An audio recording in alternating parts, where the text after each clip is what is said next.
Steve, can I cut in? Yeah. Yeah. A bunch of questions are rolling in right now. Oh, okay. How about we do this now then? Sure. First one is, I would like to know if we can download shapefiles of a subset of data on the map. Yeah, that's a great question.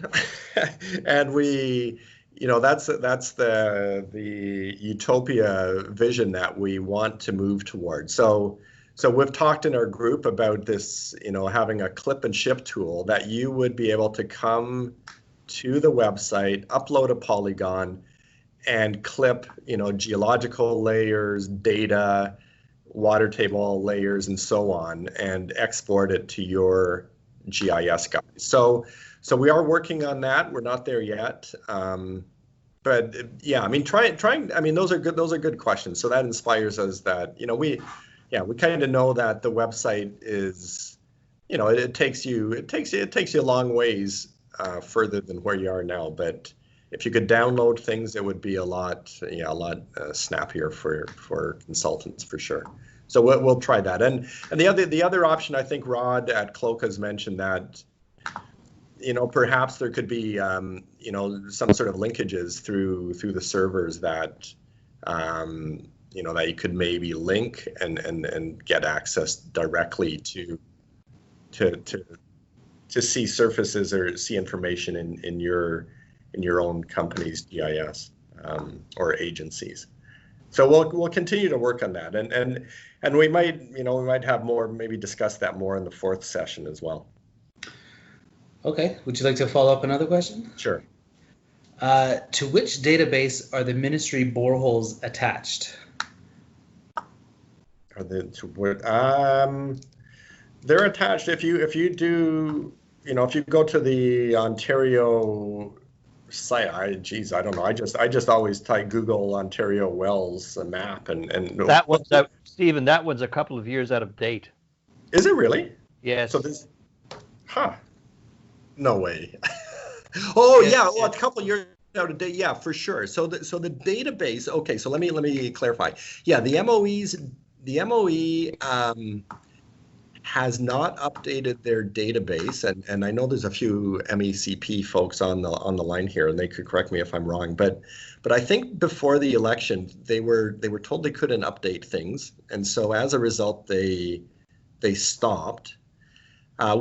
Since that time we have got one update in our database from the MECP, and we're working on getting another one. So our database is up to date, I think, into 2018 sometime. But when you click on a well in our map, and you get, if the ministry has yet to upload a PDF onto their website, you get a little message that doesn't make much sense, but it means that the MECP does not have a PDF of that well available. It's in the database, but no PDF. So yeah, so it links to, I think what we're linking to is the most up-to-date MECP database, and like I said, we're working on getting another update. So our database should show more wells, I think, than the MECP database, but I could be wrong on that. But yeah, you're correct. It is out of date for the last couple of years. Okay, so something on a related question. How and on what regular basis are the water levels updated? So the water levels are updated on a semi-regular basis. So Durham, we update from Durham, York, and Peel on a regular basis. So Peel is, I don't know, maybe they monitor the water levels themselves. Every 2 months, staff come in and upload logger data to the database, and so they're on a regular basis. York Region, their database diverged slightly from our database quite a few years ago, early on in the program, and so with York Region, we tend to update once or twice a year with their data. We have just done it not too long ago. And then Durham, they work with a consultant to take their water levels, and the consultant updates the data into, I think it's Burnside, they update the data into a computer that we have set up on a server for their for Durham and their use. And so again, they do it, I don't know, maybe 4 times a year. And then we have a number of wells that we monitor ourselves on a monthly basis. Not many, maybe 30, and we upload those on a regular monthly basis. What else is there? PGMN. So we just had a discussion with folks from MECP on the PGMN data, and they have updated their data. I think it went only to 2016, and now they have it up to 2018. So we just found that out yesterday. So we'll update the PGMN data in the next month or so to capture that new information. So it's, you know, it varies depending on the partner agency. Okay, I got a couple more questions here. Not entirely sure what the answer to this one is, but is there a way to lock a feature and add a different one?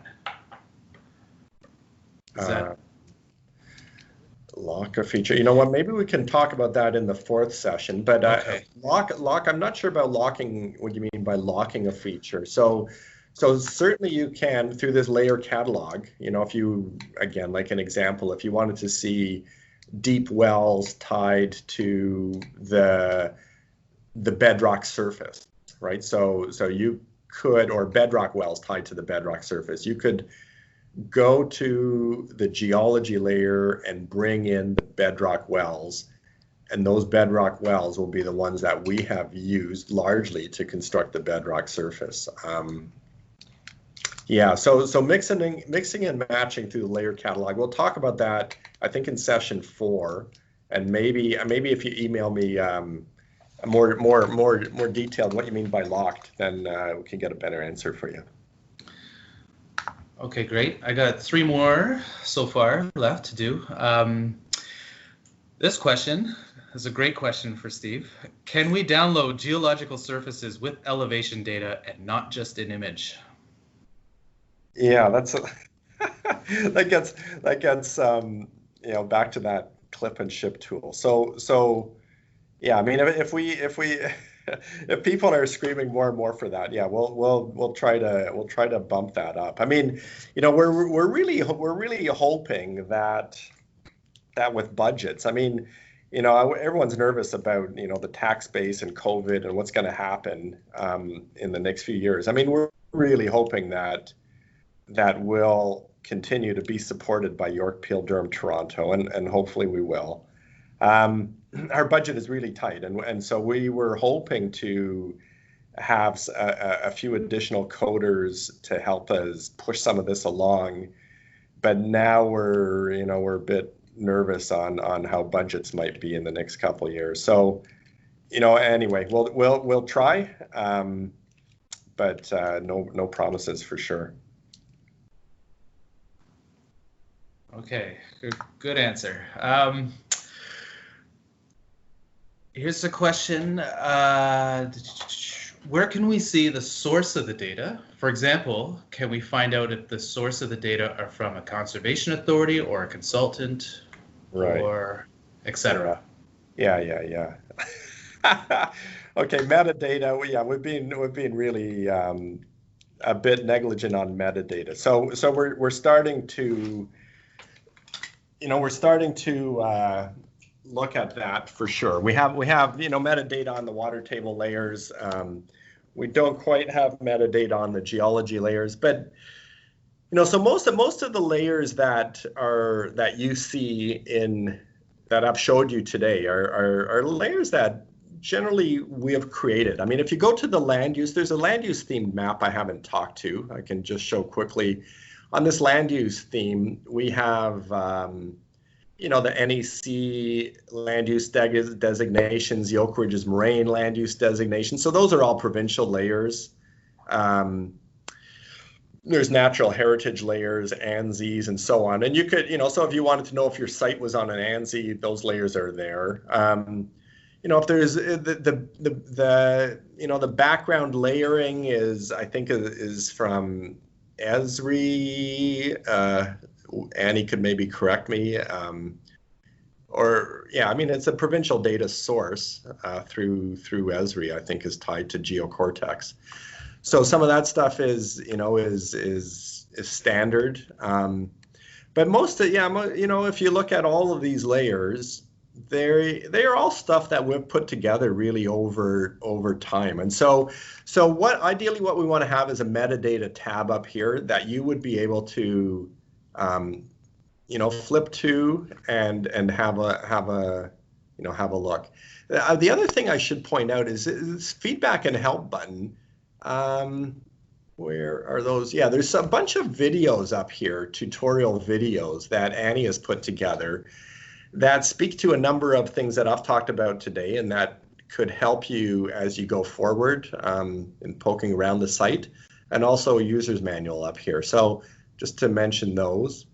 And so anyway, the metadata is coming. That's something that we've got to just, it's kind of boring stuff, and we're not really focused on details like that, although we should be, and we will be. So it's coming. So if you be patient, we'll try to get on that more rigorously.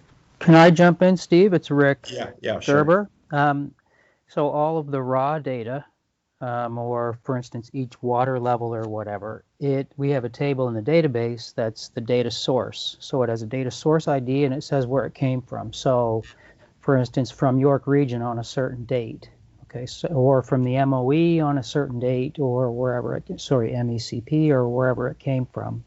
And then you were more talking about metadata on interpretive products, I think. Right. On top of all that raw data. But in the database, and it may be hidden right now on our website, but it doesn't need to be. We do track the source of all of the data in the database. Yeah, no, that's a good point. Thanks for bringing that up, Rick. Yeah. There's tables. There's a data source table, and we keep track of every location that's in the database where it came from. We keep track of the files that have gone to bring in the water levels, the chemistry, the pumping rates. I mean, Mike is, I give kudos to Mike for really creating a rigorous, rigorous framework around our database. We have a really extensive database manual. I think it's available on the website somewhere. So if you really wanted to chew on the data and how we manage it, there's a lot of information, and it's, we put a lot of sweat into making sure the database is rigorous. So, anyway, I won't belabor the point, but you can be quite confident that, Rick is really anal about this, and I'm just behind him. So we're on top of it all the time. So here's Anal Guy again, if I may jump in.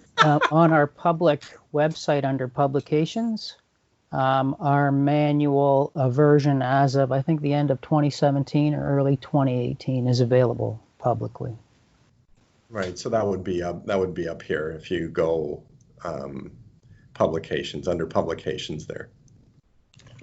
Oops. Can't be reached. Yeah, so it'll be somewhere in here. Yeah, so there it is, database manual, volume 6. So if you have insomnia, that's a great remedy.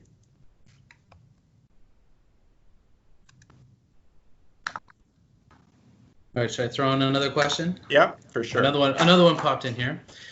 Do you know if conservation authorities accept the water balance from the website to support their HG studies, hydro-G studies, I assume? Yeah, it probably depends on the staff member you're dealing with. I mean, some staff members are aware of our website, some are not. I mean, we're always trying to get the word out that, that this information is available and could help them. So maybe I should answer this too. Yeah, sure. Yeah. I mean, the impetus for the water balance tool has always been for our CA partners who receive development reviews, for example, and in those they have to have some sort of water budgeting associated with it. And a question I commonly get is, are these numbers right? Does this seem correct, or what have you? And so the intention of this tool was to give sort of a sober second look, let's say, to the water balance that may have been reported in their area. So it's just a sense of, are they in the right ballpark? I'll speak to this a bit more in a couple weeks, but that was the intention of this. So I don't know if they use it directly, but they may use it for those that know about it, they may use it just to get a second sort of check on what has been reported. Yeah, thanks for that, Mason. Yeah, and certainly, I mean, Mason is all for saying that, it's not just one number, right? I mean, it's in the ballpark, right? It's plus or minus. We're not